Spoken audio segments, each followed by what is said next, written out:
Les diverses découvertes archéologiques présentées dans cette vidéo, allant des sépultures européennes anciennes aux archives du Moyen-Orient et aux sites rituels américains, soulignent collectivement plusieurs thèmes majeurs de l'histoire humaine. Ils mettent en évidence l'ingéniosité et l'adaptabilité des sociétés anciennes dans leur culture matérielle, de la production textile sophistiquée en Norvège viking à la menuiserie avancée de l'âge du bronze en Italie et aux premiers jeux de bal en Chine.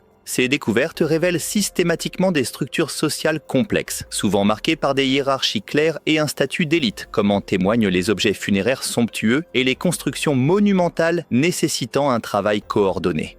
De plus, les découvertes éclairent le rôle profond des rituels et des systèmes de croyances dans la formation de la vie quotidienne, des pratiques funéraires et de la cohésion sociale à travers différentes cultures. Abonnez-vous à la chaîne pour ne pas manquer les prochaines découvertes qui continuent de remettre en question tout ce que nous pensions savoir sur notre passé. Allons-y.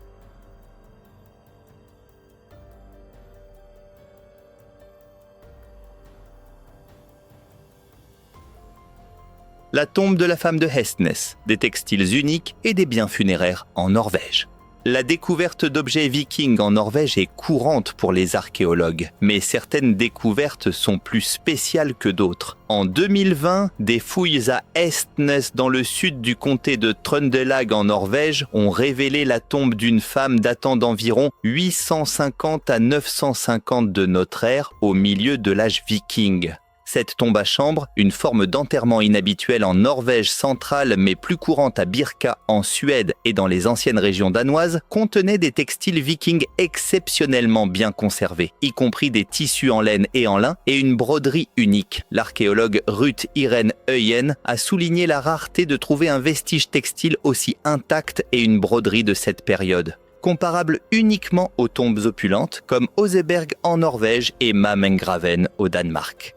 La femme a été enterrée avec de nombreux et divers outils textiles, tels que des peignes à laine, indiquant qu'elle travaillait probablement dans la fabrication textile. De plus, la tombe contenait une rare broche à 3 lobes, typique des anciennes régions danoises, et des centaines de perles miniatures concentrées sur l'épaule droite, qui faisaient peut-être partie d'une broderie de perles. Les archéologues suggèrent que la femme portait une robe tablier attachée par des broches en forme de tortue, une chemise en lin ou en laine fine en dessous, et un manteau avec des éléments décoratifs brodés, peut-être doublé de laine fine et avec des bords tressés. Les tissus fins étaient rares à l'époque viking en Norvège, donc quand quelqu'un mourait, ils étaient généralement transmis à la famille du défunt. Pour que cette femme soit enterrée entièrement habillée, cela peut suggérer que personne d'autre n'était jugé digne de porter ses vêtements. Cela peut sembler être un simple morceau de tissu brun aux yeux non avertis, mais pour un archéologue, il est inestimable. Tombe de bateau de Valsgärd, literie d'élite et signification symbolique en Suède. Le cimetière de Valsgärd, dans le centre de la Suède, contient plus de 90 tombes des 7e et 8e siècles, une période connue sous le nom de période mérovingienne, qui précède l'âge viking. 2 de ces spectaculaires tombes de bateaux, chacune d'environ 10 mètres de long et conçue pour 4 à 5 paires de rames, ont été au centre d'une étude qui a révélé des guerriers de haut rang enterrés avec des casques richement décorés, des boucliers, des armes et des provisions pour leur dernier voyage. La découverte la plus notable était le lit de plumes trouvé sous les 2 guerriers, le plus ancien connu en Scandinavie. Cette découverte indique le haut statut social des hommes enterrés, car le lit de plumes était un article de luxe à l'époque, bien qu'il ait été utilisé par les Grecs et les Romains, riches bien plus tôt. L'analyse des plumes, réalisée par Birgitta Berglund, a révélé une grande variété d'espèces, y compris des oies, des canards, des perdrix, des corbeaux, des moineaux, des échassiers et, de manière surprenante, des hiboux grand-ducs. Cette diversité a réfuté une théorie initiale selon laquelle les plumes d'Eider auraient été exportées de Norvège, fournissant au contraire des informations uniques sur la faune aviaire locale et la relation entre les humains et les oiseaux à l'époque préhistorique. La présence de literie en plumes, un article de luxe dans ces tombes de haut statut, ainsi que la diversité des plumes d'oiseaux d'origine locale, suggèrent une gestion sophistiquée des ressources par les élites. Cela montre que bien que des réseaux de commerce à longue distance existaient pour certains biens, les individus de haut statut utilisaient également largement les ressources locales et la main-d'œuvre qualifiée pour produire des articles précieux. Ce scénario offre une vision plus nuancée des économies anciennes et des modes de consommation des élites où la valeur des biens n'était pas exclusivement liée à leur origine exotique, mais aussi à l'effort de collecte et de préparation locale. Les chercheurs pensent que le choix des plumes avait une signification symbolique plus profonde, potentiellement liée au folklore nordique sur la mort et la libération de l'âme. Par exemple, on croyait que les plumes d'oie facilitaient la libération de l'âme, tandis que celles de poulets domestiques ou d'oiseaux de proie pouvaient prolonger l'agonie de la mort. Une autre découverte intrigante était un hibou grand-duc décapité dans l'une des tombes, suggérant un rituel pour empêcher le défunt ou le hibou de revenir du monde souterrain, une pratique similaire au pliage des épées trouvées dans les tombes vikings. La présence de plumes spécifiques et de la chouette décapitée souligne un système de croyances complexes entourant la mort et l'au-delà. Cela démontre que les pratiques funéraires n'étaient pas seulement axées sur la richesse matérielle, mais profondément imprégnées de significations spirituelles, reflétant des angoisses concernant le retour des morts et des tentatives d'influencer le voyage vers l'au-delà. Âge du bronze en Italie, le mystérieux bassin votif de Noceto. La Vasca votiva de Noceto est une structure en bois unique et bien préservée, principalement en chêne, découverte lors de fouilles dans la plaine du Pô méridional, au nord de l'Italie. Datant de l'âge du bronze moyen à tardif, de 1600 à 1300 avant Jésus-Christ, ce monument complexe composé de 2 réservoirs superposés est généralement associé à un rôle rituel important mais incertain, impliquant l'eau. La précision de la datation obtenue grâce à la dendrochronologie et au wiggle matching du radiocarbone est une avancée méthodologique significative. Les réservoirs ont été datés avec une grande précision. Le réservoir inférieur, plus ancien, à environ 1444 avant Jésus-Christ et le réservoir supérieur, plus récent, à 12 ans plus tard, vers 1432 avant Jésus-Christ. Cette datation précise de la construction des réservoirs de Noceto au troisième quart du XVe siècle avant notre ère est cruciale. Elle permet aux archéologues de corréler directement la création de cette structure monumentale avec une période spécifique et rapide de changement social à l'âge du bronze italien. Cette corrélation démontre comment des données chronologiques à haute résolution peuvent éclairer le moment et le rythme des transformations culturelles et démographiques majeures, offrant une compréhension plus profonde des dynamiques sociales de l'époque. La structure est complexe, avec le réservoir supérieur mieux préservé étant la deuxième construction sur le site. Certaines pièces en bois du réservoir inférieur ont été réutilisées dans la construction de la nouvelle structure, mais le nouveau plan architectural était sensiblement différent et visait à garantir que la structure puisse résister à la pression des murs en argile. Le réservoir supérieur est resté en usage pendant une période relativement courte, estimée entre 17 et 71 ans. Les preuves indiquent fortement un rôle rituel non utilitaire pour la Vasca votiva. Son emplacement sur une esplanade et non au centre d'un village, l'absence de drains visibles, les laminations de sédiments indiquant une décantation graduelle et non perturbée, ainsi que l'impressionnante collection de récipients en céramique et d'outils en bois intentionnellement déposés dans les réservoirs soutiennent tous cette interprétation. La construction répétée de la Vasca votiva et ses preuves rituelles marquées, surtout pendant une période d'expansion agricole et de dépendance à l'irrigation, démontrent que les projets de construction monumentale servaient non seulement des fonctions religieuses, mais renforçaient également la cohésion sociale, centralisaient le pouvoir et facilitaient l'adaptation aux pressions environnementales et démographiques. L'effort considérable impliqué dans la construction et la reconstruction du réservoir en seulement 12 ans suggère une quantité significative de travail coordonné et d'engagement sociopolitique, impliquant des formes d'organisation sociale, probablement hiérarchie et leadership, pour faciliter la prise de décision et l'activité collective. L'âge de la pierre au Danemark, la hache de Rødbyhavn et les pratiques rituelles.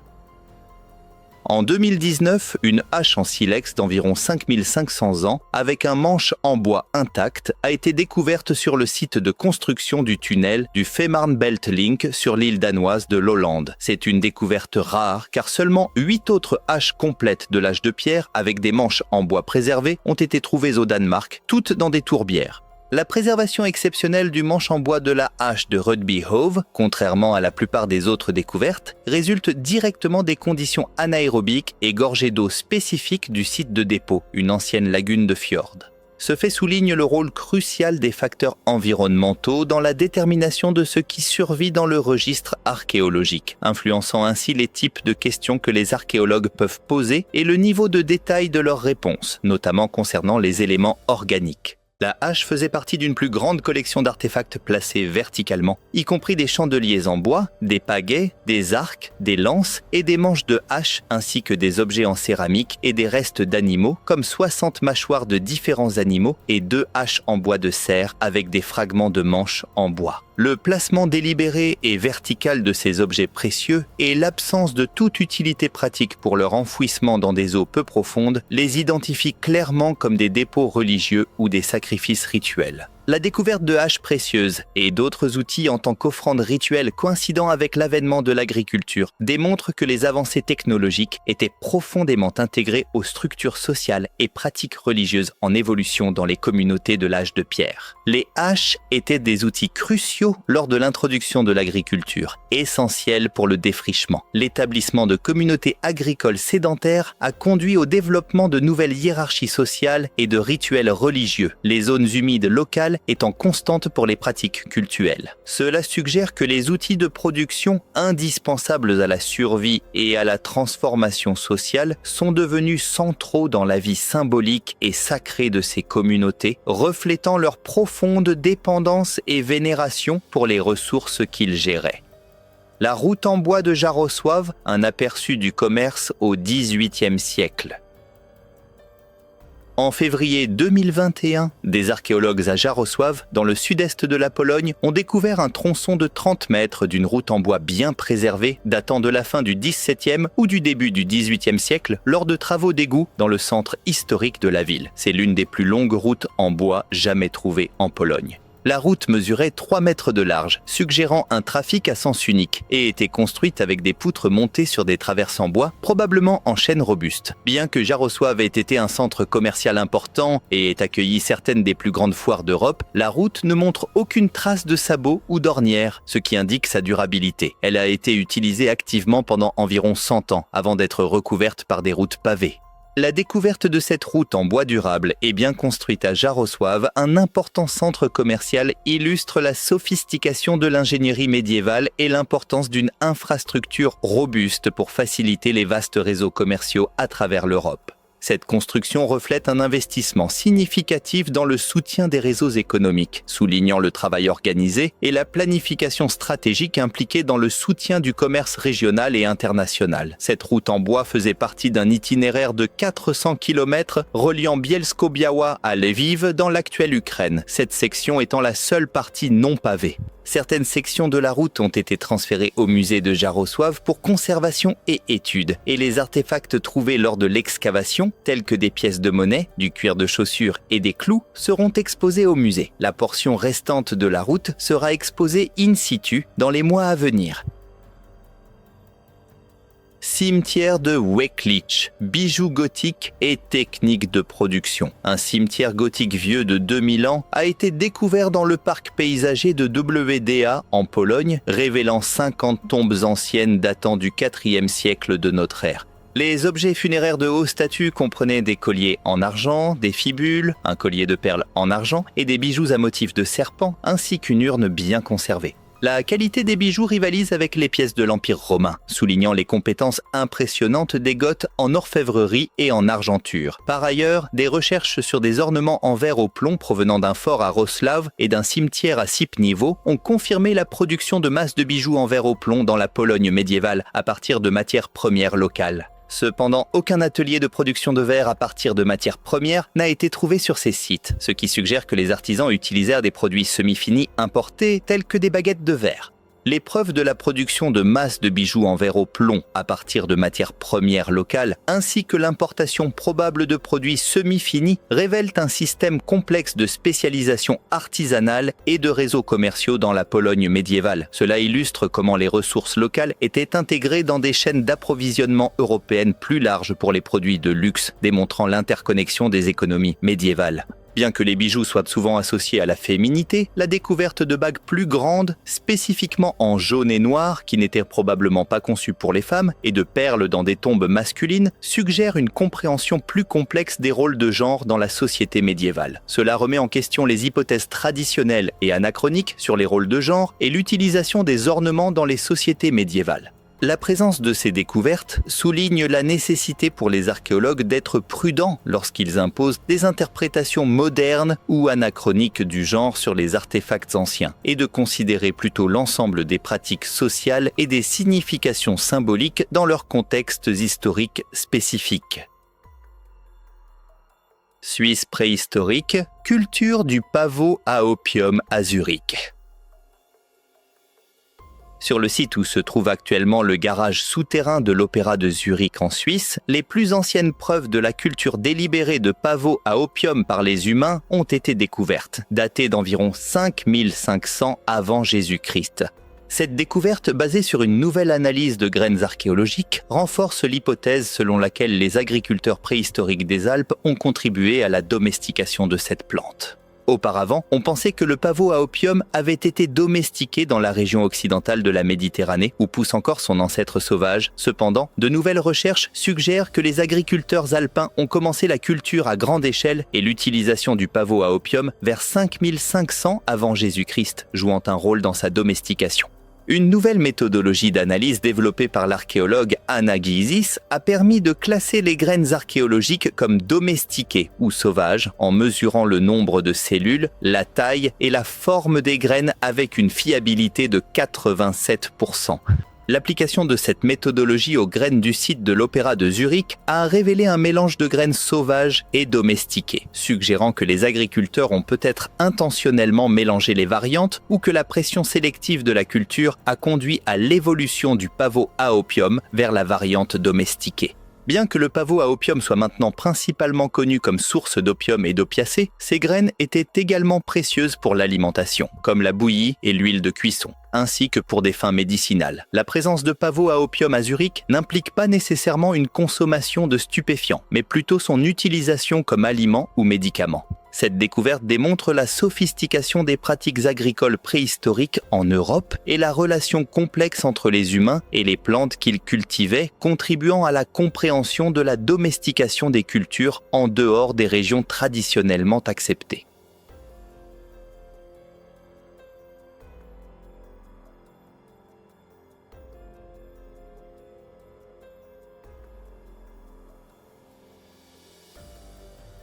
Archives d'Urartu à Ugarit, commerce, diplomatie et effondrement à la fin de l'âge du bronze. Urartu était un marchand de la fin de l'âge du bronze à Ugarit, en Syrie, qui dirigeait une entreprise commerciale affiliée à l'État depuis sa maison dans la ville. Son archive, découvert en 1973, contient environ 650 tablettes d'argile cuite. L'archive d'un marchand privé comme Urartu offre une perspective unique et détaillée sur les grandes crises géopolitiques et environnementales, telles que la sécheresse, la famine et l'invasion des peuples de la mer qui ont contribué à l'effondrement de l'âge du bronze tardif. Ce fait démontre comment des archives administratives individuelles peuvent servir de source primaire cruciale pour comprendre les transformations historiques à grande échelle et leur impact humain.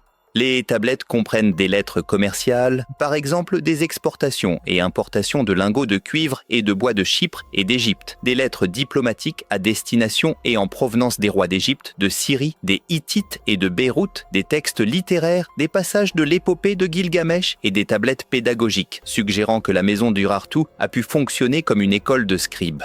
La correspondance d'Urartu révèle un changement dramatique dans les conditions de la région entre 1200 et 1185 avant notre ère. Les tablettes montrent un ton de plus en plus inquiétant, avec des demandes polies d'aide se transformant en supplications désespérées en raison de la sécheresse et de la famine sévère, mentionnant le mot akkadien birou qui se traduit par famine se répandant à travers le paysage. Un fonctionnaire hittite implore pour du grain et le roi Hammurapi d'Ugarit a écrit au pharaon égyptien Séti II décrivant une famine sévère à Ugarit. et demandant du grain pour sauver sa vie et celle de ses citoyens. Cette mention explicite de la sécheresse sévère et de la famine dans les lettres dures juste avant l'effondrement d'Ougarit et d'autres villes de la Méditerranée orientale suggère fortement que le changement climatique était un facteur causal significatif, sinon principal, dans l'effondrement de l'âge du bronze tardif. Cela met en évidence l'impact historique à long terme de la variabilité environnementale sur les sociétés humaines et l'interconnexion entre la stabilité écologique et géopolitique. L'archive documente également la guerre imminente et l'invasion des peuples de la mer qui ont contribué à l'effondrement de l'âge du bronze tardif. Une lettre, probablement non envoyée, décrit des envahisseurs apparaissant sur la côte et établissant une tête de pont près d'Ougarit, avec le roi Hammurapi suppliant pour des forces et des chars pour le sauver de cet ennemi, presque certainement les peuples de la mer. Cette archive offre un aperçu inégalé de la prospérité d'Ougarit, de ses vastes liens commerciaux, de ses contacts diplomatiques et des événements qui ont conduit à sa destruction. Il éclaire le rôle des marchands semi-officiels et comment les réseaux commerciaux et l'écriture se sont développés côte à côte. Impressionnant, n'est-ce pas ? Israël préhistorique, la plus ancienne crémation à Beit Hamoun. À Beit Hamoun, en Israël, une fosse de bûchers funéraires datant d'environ 9000 ans a été découverte, représentant la plus ancienne preuve directe de crémation au Moyen-Orient. Les restes humains appartiennent à un jeune adulte de sexe inconnu qui avait été blessé par un projectile en silex plusieurs mois avant sa mort. La mort est survenue au printemps, identifiée par la présence de plantes en fleurs utilisées dans le bûcher. Le corps a probablement été placé en position assise sur le bûcher et n'a pas été déplacé pendant ou après la crémation. L'analyse du revêtement en argile de la fosse a indiqué que les 355 fragments d'os, certains brûlés, ont été exposés à des températures allant jusqu'à 700 degrés Celsius. Le passage à la crémation à Beit Hamoun, qui coïncide avec une période de transition sociale, suggère que les pratiques funéraires étaient dynamiques et s'adaptaient aux besoins sociaux changeants. Cela inclut des considérations pragmatiques telles que la gestion de l'espace pour les vivants et la réduction potentielle de la transmission de maladies dans les zones densément peuplées près des sources d'eau. L'identification de plantes à fleurs dans le bûcher permet non seulement de dater le décès au printemps, mais fournit également la preuve de l'utilisation délibérée de ressources botaniques dans les rituels funéraires. Cela met en évidence une compréhension sophistiquée et une utilisation de l'environnement naturel par les communautés préhistoriques, révélant une connexion plus profonde entre les humains et leur écosystème. En plus de ce bûcher exceptionnel, les restes incinérés de 5 autres adultes de la même période ont été trouvés sur le site. Ces découvertes ont été faites parmi les ruines de demeures abandonnées où des traces de tombes de la même période ont également été trouvées. L'utilisation de la crémation suggère une évolution dans la relation avec la mort dans la région, indiquant un passage de la vénération des ancêtres et des pratiques funéraires longues à des rituels plus courts. Cela peut représenter une phase de transition, car 2 à 3 siècles plus tard, les morts n'étaient les plus enterrés dans ou près des villages et leurs restes deviennent beaucoup plus difficiles à localiser. Chine ancienne, les balles en cuir vieilles de 3000 ans du cimetière de Yanggai. 3 balles en cuir anciennes, datées entre 1189 et 911 avant notre ère, soit environ 3000 ans, ont été trouvées dans des tombes au cimetière préhistorique de Yanggai, près de Turfan, dans le nord-ouest de la Chine. Ces balles sont environ 500 ans plus anciennes que toutes les autres balles anciennes connues ou représentations de jeux de balles en Eurasie. Les balles sont petites, mesurant entre 7,4 et 9,2 cm de diamètre et sont construites avec un noyau de morceaux de cuir ou de cheveux, enveloppés dans une couverture en cuir attachée avec une bande. 2 des 3 balles présentent une marque en croix rouge sur leur couverture extérieure en cuir. La découverte de ces balles en cuir vieilles de 3000 ans au cimetière de Yanggai démontre les origines anciennes des jeux de balles organisés en Eurasie et leur intégration potentielle avec des compétences pratiques telles que l'entraînement militaire et l'équitation. Leur association avec de possibles cavaliers et la suggestion que les jeux de balles sont apparus dans la région en même temps que l'équitation soulignent que les premiers sports n'étaient pas simplement récréatifs, mais avaient un rôle fonctionnel dans le développement social, notamment en affinant des compétences cruciales pour la guerre ou la chasse. 2 des 3 balles ont été trouvées dans des tombes de possibles cavaliers. Les archéologues suggèrent que les jeux de balle sont apparus dans la région en même temps que l'équitation, servant d'exercice physique et d'entraînement militaire. Des bâtons en bois courbé ont également été trouvés sur le site de Yangay, mais un lien direct avec les balles n'était pas évident. Le docteur Patrick Wartman a précisé que les balles en cuir de Turfan ne sont pas liées à des formes primitives de hockey sur gazon ou de polo, bien que 2 d'entre elles aient été trouvées dans des tombes de cavaliers. Bien que les balles soient clairement destinées à des jeux, l'absence de preuves archéologiques directes, telles que des terrains de jeu ou des descriptions de règles, rend difficile la détermination de la nature exacte des jeux pratiqués. Cela illustre les défis interprétatifs en archéologie lorsque la culture matérielle est isolée de son contexte fonctionnel et social plus large. Inde, le temple submergé d'Odisha.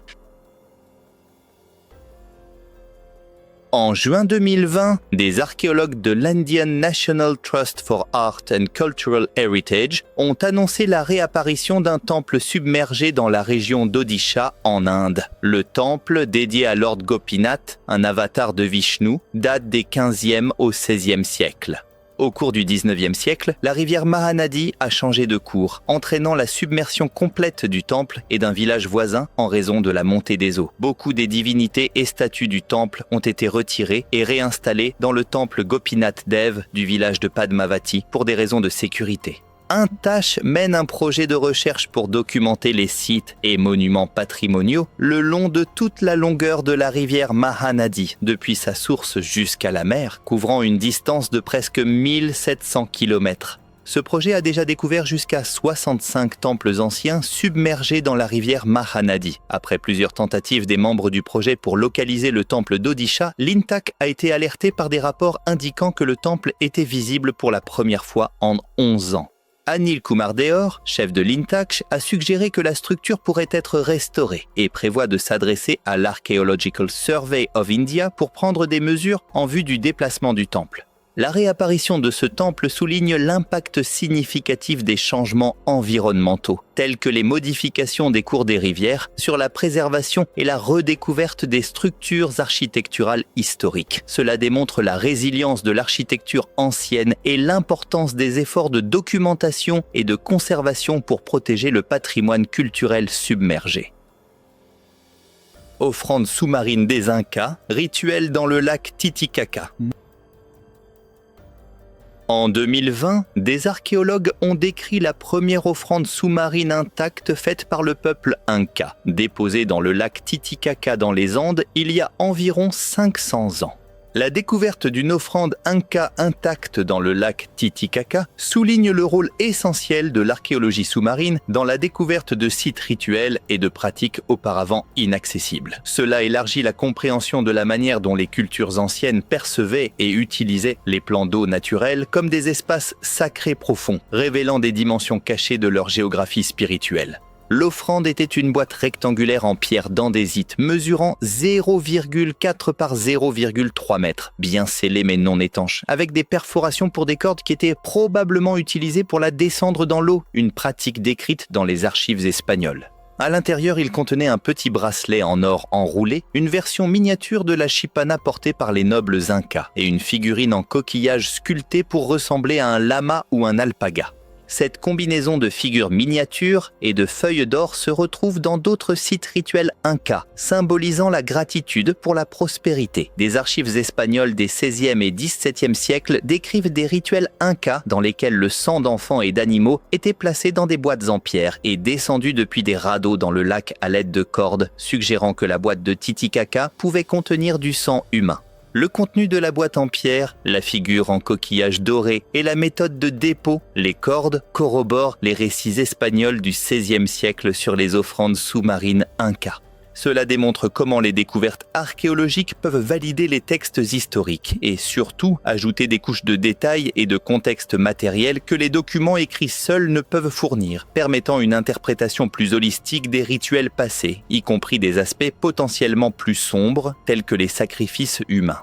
Le lac Titicaca était central dans les mythes d'origine inca, lieu de naissance du soleil, et possédait un complexe cérémoniel sur l'Isla del Sol. Le placement de la boîte sur un récif éloigné de l'Isla del Sol suggère que l'ensemble du lac avait une importance rituelle significative. La découverte suggère que davantage de preuves de rituels incas importants, y compris des sacrifices humains, pourraient être submergés dans le lac Titicaca et d'autres plans d'eau.